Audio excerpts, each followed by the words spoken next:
Næst ætlum við að nota þetta svæði hér, við ætlum að vera hérna á home, við ætlum ekki að hafa neitt valið, við ætlum að gera fyrirsagnir. Þetta hérna svæði, þar sem stendur styles og margir hafa séð hérna, heading 1 og heading 2 og alls kyns eitthvað svona. Þetta er svona, ef maður smellir á þetta, þá verður letur sem maður hefur valið, einhvern veginn fær eitthvað ákveðið útlit.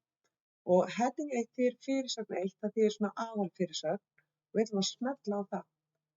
En ég vil hafa þetta á miðjunni og þá munið þið, við erum ekki að setja mörg bil á undan, heldur förum við hér og ýtum á miðjujöfnun. Við langar líka að gera innkaupalistan eins og fyrirsögn. Og ég ætla ekki að hafa hana svona stóra, heldur ég ætla að hafa hana bara heading 2.